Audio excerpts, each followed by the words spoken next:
Hi class. Here we are at learning about apophysis and flame fractals. In one of the previous movies I discussed the idea that the computer can calculate um,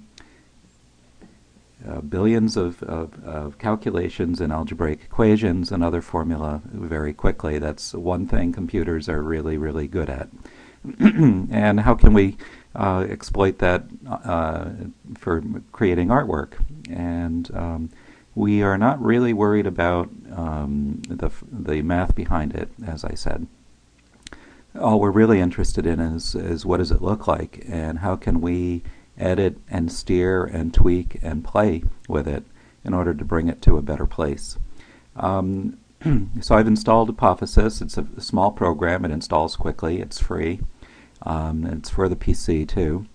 And once you launch it, you're given on the left side here 100 variations that are totally randomized, which are solutions to random formulas basically. And once that's open and you see a window of a rendering, we can take it from here and tweak this and move it and play with it using various tools that are located at the top of this. And that's sort of where we come in. So we're going to explore some issues of symmetry, color, hue, beautiful line, and so on. So here we have the flame fractal has been opened, Apophysis has been opened, and I just have clicked on the first one here. And what we've got is a very dark blue rendering, and yours will be different than mine because it's random, as I said. And so one of the first things I'm going to do is just start exploring with color and the gradient palette. Right up here at the top you see these bars of color. That's our gradient palette. And notice it's in a very dark blue and black mode right now. So one of the first things I can do is I could work with the blues, or I could change the palette to some of these presets. And notice what happens, that as it uses different colors, it's revealing more of what's in this fractal. Take a look at that. That's kind of nice there. And I have this, I guess, set up to be in a spiral fashion too, and I'll show you that in a second. Within this gradient palette, we can blur it out. I've chosen blur here, and notice what that does too. It creates a softer look over here, a more blended tones. Let's blur it completely all the way to the end and see what happens. That's kind of nice. Try a different palette. That's that dark blue one again. And notice what happens. I'm going to blur that. It's kind of nice. Alright, that's the original palette we started with. And also located when I click on that are hue. So if I want to keep the monochromatic idea but switch it over to a purple, I can just dial that in there. You get the idea. Also, we can play with brightness, so I can dial that into a brighter state and create more light in this, but you want to be careful not to overdo it. We want light and detail. Saturation means how saturated the color is, how green it is, or how blue, etc., or desaturated to monochrome or black and white. Okay. Brightness I've shown you, and contrast does that as well. It makes it less black and white or more black and white. More white's whiter and black's blacker, or less so in that direction. Okay. So these are some of the tweaks that we can do. I'm going to close that. I'm going to leave it in monochrome for the time being. Notice that there's a lot of granularity in this, and if we wanted to smooth out some of these points, that's a quality option. So I can go to options here from the toolbar, and under display tab, the quality is set to 5 by default. If I raise it up to 35, and say, okay, it'll take longer to render, and once it does render it, it will be of a higher quality. Let's see. I guess it's waiting for me to do something to this.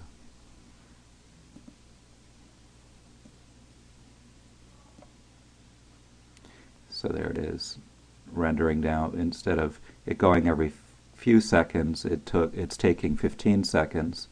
And see what that did is it filled in a lot more detail, which is kind of nice too. Okay, let's see, what are some other things we can do. This is a randomizer here. This button puts up 9 different variations on the one that's the center one is the one that's chosen right now. And as you click around and try other variations, I just clicked on the lower right one and it's rendering. It takes a while now because I've set the quality up. Let's just see what happens there. And there. It's kind of interesting. So I'm going to, just as a for instance, leave that for now. So you can play with that one, and then there's, that's an infinite amount of variations as well in there. There's something called scripts.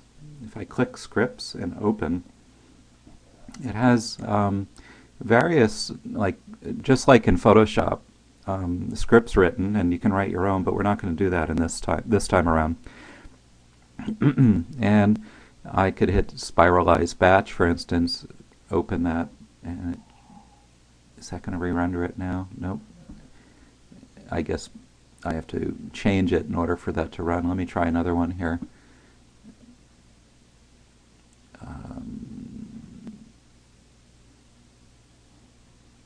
Well,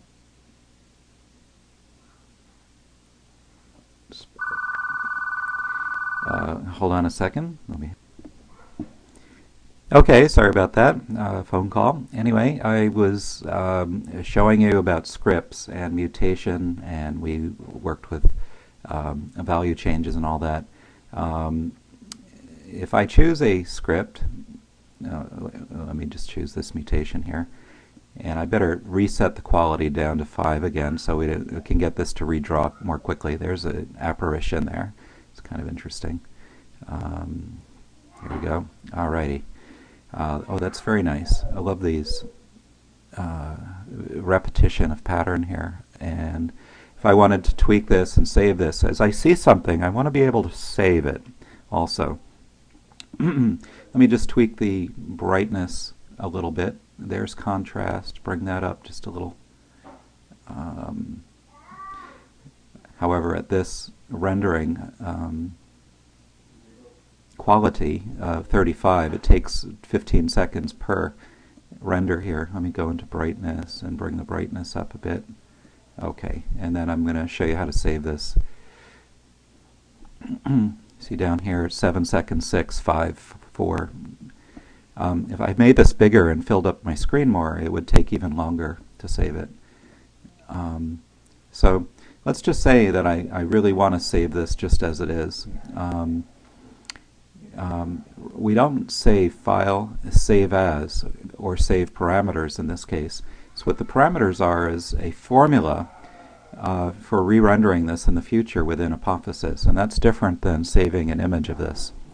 So one way, of course, would be to use your print screen button and take a picture and then crop it out and save it that way, but that's a lot of work. Another way is to use Flame Render to Disk or Control R. And right now I've got a window that's set to 567 by 504. I could make this into a preset size, or I could just leave it alone. That's large enough for me to see. So I'm going to leave it alone. When I work with students and we're making large prints in class, in the day-to-day face-to-face classes, I may render this at 2,000 pixels, and the render may take a half hour perhaps to draw those billions and billions of points.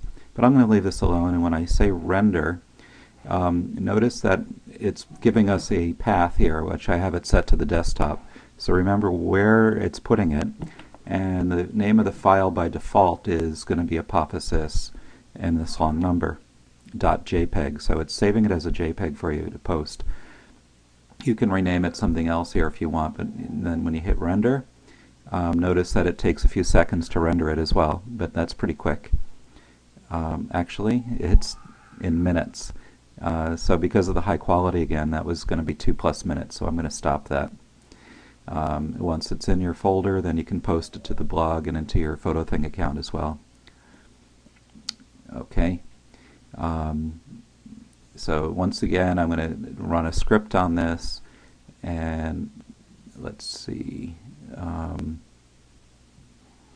Let's say if I said make bilateral, hit open, and then I hit the play button right up here in green, and it's rendering that again. It takes 25 seconds or whatever.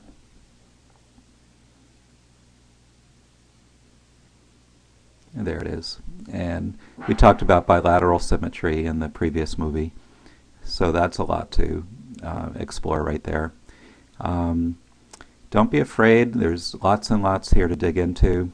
If you go to the tutorial link that I gave you, now that I've shown you how this kind of works, it'll make a lot more sense to you.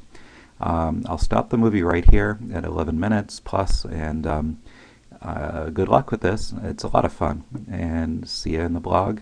Take care.